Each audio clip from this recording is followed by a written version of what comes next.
हमारे इस channel प्रकर्ष classes में आप सभी का स्वागत है। इस वीडियो में हम भारत में स्थानीय स्वशासन और प्रशासन से संबंधित चर्चा करेंगे। हम देखेंगे कि भारत में दो प्रकार की संस्थाएं हैं, एक पंचायती राज संस्थाएं और दूसरी स्थानीय नगरीय संस्थाएं। तो जो 73वां और 74वां संविधान संशोधन है उससे संबंधित प्रश्न आते हैं, तो उनको देखेंगे। लेकिन उससे पहले कुछ आधारभूत जानकारियां देखते हैं।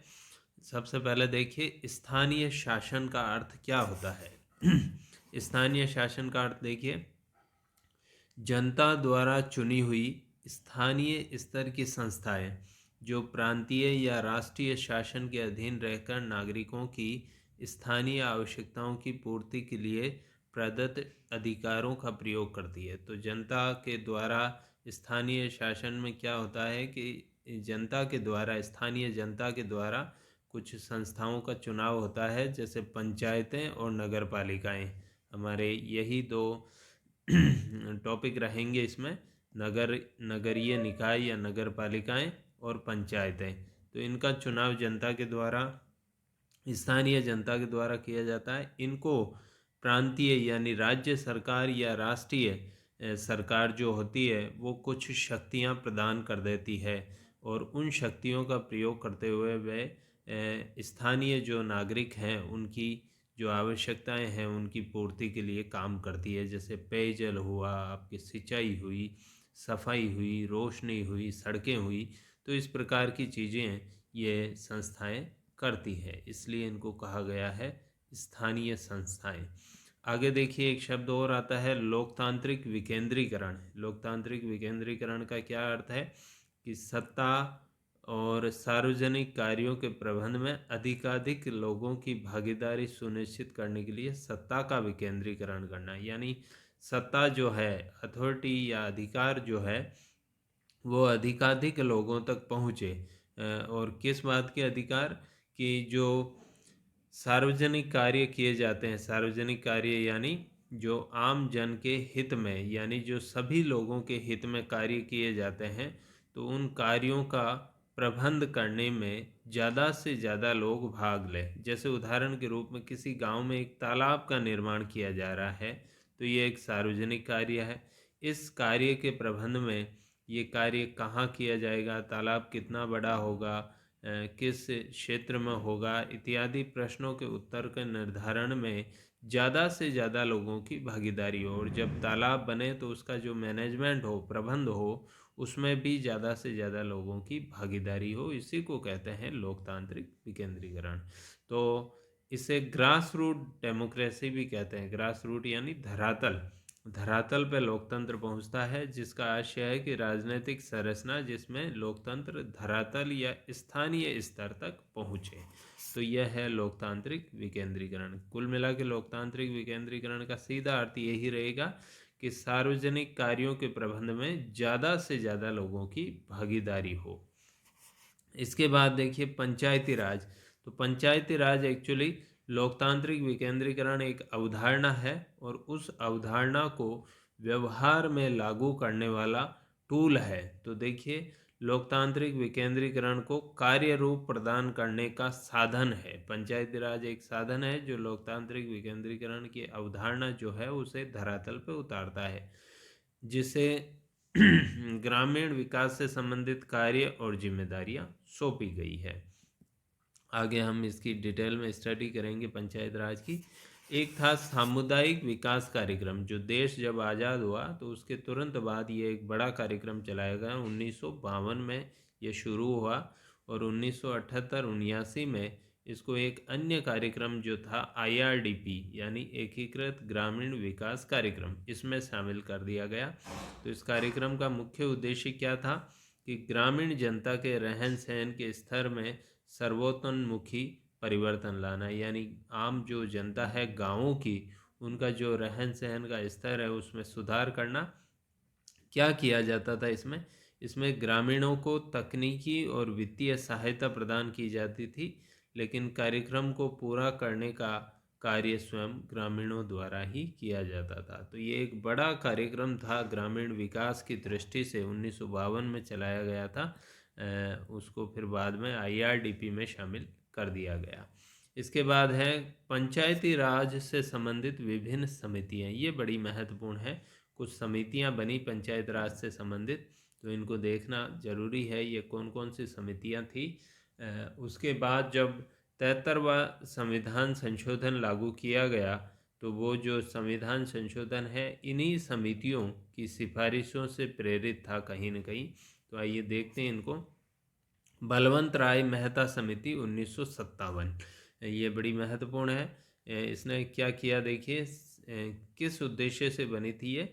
सामुदायिक विकास कार्यक्रम 1952, और एक अन्य कार्यक्रम चल रहा था राष्ट्रीय विस्तार सेवा 1953 में शुरू किया गया था।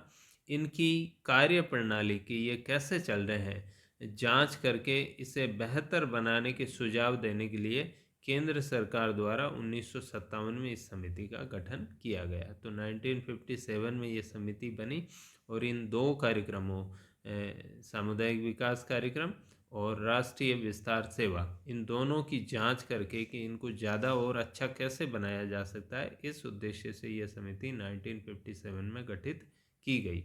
समिति ने अपनी रिपोर्ट का नाम देखिए, लोकतांत्रिक विकेंद्रीकरण यानी स्वायत्तता की योजना, ये इस रिपोर्ट का नाम था, ये जो इसने अपनी रिपोर्ट सौंपी की योजना की सिफारिश की। और इसमें क्या क्या सिफारिशें थी इस रिपोर्ट में, जो देखिए सबसे मेजर जो सिफारिश थी, सबसे बड़ी इम्पोर्टेंट, वो यह थी कि एक 3 स्तरीय पंचायती राज प्रणाली की स्थापना की जाए। 3 स्तरीय में क्या होगा, एक ग्राम पंचायत होगी गांव के स्तर पर, फिर मध्य स्तर पर ब्लॉक स्तर पर पंचायत समिति होगी, और जिला स्तर पर जिला परिषद होगी। तो ये बड़ा महत्वपूर्ण इसका सुझाव था कि 3 स्तरीय। एक आगे हम एक और समिति देखेंगे, अशोक मेहता समिति, उसने 2 स्तरीय पंचायत राज की स्थापना का सुझाव दिया था, पर इसने 3 स्तरीय का दिया है। इसके अलावा ग्राम पंचायत की स्थापना प्रत्यक्ष रूप से चुने हुए प्रतिनिधियों से, जबकि पंचायत समिति और जिला परिषद का गठन अप्रत्यक्ष रूप से चुने हुए सदस्यों से हो। ये भी इसने सुझाव दिया कि ग्राम पंचायत का जो सदस्यों का चुनाव होगा वो तो जनता करेगी, लेकिन पंचायत समिति सदस्यों और जिला परिषद सदस्यों का चुनाव जनता न करके ग्राम पंचायत के जो प्रतिनिधि होंगे वो करेंगे। इसके अलावा पंचायत समिति को कार्यकारी निकाय, जबकि जिला परिषद को सलाहकारी, समन्वयकारी और पर्यवेक्षक निकाय बनाया जाए। ये भी सुझाव दिया इसने। यानी पंचायत समिति कार्यकारी निकाय होगी, वास्तव में जो योजनाएं बनेंगी उनको लागू पंचायत समिति करेगी, और जिला परिषद जो है उसका पर्यवेक्षण, सुपरविजन करेगी। पंचायत समितियों में कहीं कोई जो है विसंगति आ रही है, कहीं कोई समस्या आ रही है, विवाद हो रहा है, तो उसमें समन्वय करेगी और पंचायत समितियों को सलाह प्रदान करेगी। जिला परिषद का अध्यक्ष जिला कलेक्टर होना चाहिए, ये भी बड़ी महत्वपूर्ण सिफारिश की इसने। जिला कलेक्टर को अध्यक्ष बनाया जाए, न कि जिला प्रमुख जैसा आज होता है। तो ये सिफारिश मानी नहीं गई हालांकि, पर इसने सिफारिश दी। तो ये कुछ प्रमुख सिफारिशें थी बलवंत राय मेहता समिति की। सरकार ने पंचायत राज की स्थापना का सुझाव स्वीकार कर लिया, मगर पैटर्न निर्धारण का अधिकार राज्यों को दे दिया। यानी सरकार ने ये तो मान लिया कि हाँ पंचायतों की स्थापना करेंगे, और की भी सरकार ने, लेकिन कैसी होगी, 2 स्तरीय होगी, 3 स्तरीय होगी, किस प्रकार से होगी, ये कहा कि भाई राज्य डिसाइड कर ले, हर राज्य सरकार अपने अपने हिसाब से डिसाइड कर ले। और इसी क्रम में 2 अक्टूबर 1959 को बगदरी गांव है नागौर जिले का, वहां पर पंचायत राज की स्थापना का उद्घाटन पंडित जवाहरलाल नेहरू ने किया। तो पहली जो पंचायत देश में बनी वो नागौर जिले के बगदरी गांव में 2 अक्टूबर 1959 को। तो इस प्रकार से पंचायत राज की स्थापना हो गई थी 1959 2 अक्टूबर 1959 को। एक और देखिए, उसके बाद 1964 में एक और समिति, छोटी सी एक अध्ययन दल जो है बना, सादिक अली अध्ययन दल। इसने पंचायत राज में सुधार के सुझाव देने के लिए राजस्थान सरकार द्वारा, ये केंद्र सरकार द्वारा नहीं है, राजस्थान सरकार द्वारा है, 1964 में इस अध्ययन दल का गठन किया।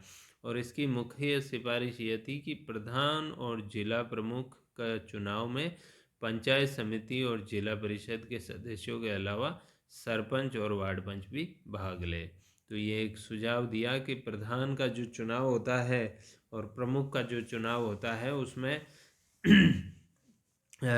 उनके जो सदस्य तो होते ही हैं, जिला परिषद के सदस्य प्रमुख चुनते हैं और पंचायत समितियों के सदस्य जो है प्रधान चुनते हैं। ये अभी भी पैटर्न अभी यही है, लेकिन इसने कहा कि नहीं, सरपंच और वार्ड पंच जो होते हैं ग्राम पंचायत के, वो भी इसमें भाग ले। इसके बाद आइए एक और समिति आई, गिरधारी लाल व्यास समिति 1973 में। ये स्वधिकलयी अध्ययन दल 1964 में आया था और गिरधारी लाल व्यास समिति 1973 में। इसने क्या सुझाव दिया? राजस्थान सरकार द्वारा ही नियुक्त थी है। इस समिति ने प्रत्येक ग्राम पंचायत में ग्राम सेवक और सचिव नियुक्त करने और PRS यानी पंचायत राज संस्थानों को, समितियों को, पंचायत राज संस्थाओं को पर्याप्त वित्तीय संसाधन देने का सुझाव दिया कि इनको पूरा धन दिया जाए। और एक ग्राम सेवक की नियुक्ति करने का सुझाव इसी गिरधारी लाल व्यास समिति ने दिया था। तो ये एक अन्य समिति राजस्थान सरकार द्वारा फिर आई, वापस केंद्र सरकार द्वारा नियुक्त समिति 1977 में, अशोक मेहता समिति। ये भी बड़ी इम्पोर्टेंट है। जनता पार्टी की सरकार उस समय आ गई थी। इमरजेंसी के बाद जो चुनाव हुए थे उसमें जनता पार्टी जीती थी और इस सरकार ने इस समिति का गठन किया। समिति ने अपनी रिपोर्ट में पंचायती राज प्रणाली को पुनर्जीवित और मजबूत करने के लिए 132 सिफारिशें इसने की। इसमें सबसे महत्वपूर्ण जो सिफारिश थी वो क्या थी? द्विस्तरीय प्रणाली की स्थापना, यानी जिला परिषद और मंडल पंचायतें होनी चाहिए। मंडल यानी वही ब्लॉक पंचायत समिति और जिला परिषद होनी चाहिए। यानी ग्रामीण जो आपकी ग्राम पंचायत है गांव के स्तर पर, उसके बारे में इसने सुझाव नहीं दिया। फिर कहा जिला परिषद को कार्यकारी निकाय बनाया जाए। तो बलवंत राय मेहता समिति ने कहा पंचायत समिति को कार्यकारी निकाय बनाया जाए। इसने कहा जिला परिषद को बनाया जाए। पंचायत चुनाव में राजनीतिक दलों की भागीदारी हो, ये भी बड़ी महत्वपूर्ण बात कही इसने कि पॉलिटिकल पार्टी जो है अपने प्रतिनिधि इसमें उतारे। न्याय पंचायतों की स्थापना की जाए। ये न्याय पंचायतें क्या है हम आगे देखेंगे। तो न्याय पंचायतों की स्थापना का भी इसने सुझाव दिया। पंचायतों को करारोपण टैक्स लगाने की सत्ता भी दी जाए। पंचायतों को संवैधानिक मान्यता मिले, ये बड़ी महत्वपूर्ण बात कही। अभी तक संविधान में इनको शामिल नहीं किया गया था और वो काफ़ी लेट किया गया 73वें संविधान संशोधन द्वारा। लेकिन इस समिति ने पंचायतों को संवैधानिक मान्यता देने की बात कही। एक नियमित सामाजिक अंकेक्षण होना चाहिए। सामाजिक अंकेक्षण का अर्थ है समाज के लोग अंकेक्षण करें, ऑडिट करें, उनके अकाउंट्स की जांच करें। तो इस प्रकार से ये बड़ी महत्वपूर्ण सिफारिश है इस समिति ने की। इसके बाद है GV राव समिति। GV राव समिति बनाई गई 1985 में और ये ग्रामीण विकास और गरीबी उन्मूलन के जो कार्यक्रम चल रहे थे अब तक, भारत सरकार ने जितने भी कार्यक्रम बनाए गाँवों के विकास के लिए और गरीबी निवारण के लिए, उनकी समीक्षा करने के लिए ये योजना आयोग द्वारा 1985 में गठित की गई। योजना आयोग ने इसको बनाया था और समिति के अनुसार नौकरशाही के हावी होने से PRS यानी पंचायत राज संस्थाएं कमज़ोर हो गई है। जिला परिषद को इन कार्यक्रमों के प्रबंधन का मुख्य निकाय बनाया जाए। यानी ये जो ग्रामीण विकास और गरीबी उन्मूलन के कार्यक्रम थे, तो इनमें जिला परिषद को जो है इसका मुख्य निकाय बनाया जाए, जिला परिषद के माध्यम से चले। एक जिला विकास आयुक्त का पद सर्जित करने की भी इसने सिफारिश की। डिस्ट्रिक्ट डेवलपमेंट कमिश्नर यानी DDC का जो है पद सर्जित किया जाए। तो ये GV राव समिति की ये सिफारिशें थी। एक और समिति हम देखते हैं लास्ट, LM सिंघवी समिति। LM सिंघवी समिति 1986 में यह समिति आई है और लोकतंत्र और विकास के लिए पंचायत राज संस्थाओं का पुनर्गठन, जिस विषय पर नियुक्त की गई वो विषय बड़ा महत्वपूर्ण है। लोकतंत्र और विकास के लिए पंचायत राज संस्थाओं का पुनर्गठन, वापस कैसे उनको पंचायत राज संस्थाओं को मजबूत किया जाए, क्योंकि पंचायत राज संस्थाएं स्थापित हो गई 1959 पे, पर कई इनकी कमजोरियां थी, अभी हम आगे देखेंगे, और ये ठीक से काम नहीं कर पा रही थी।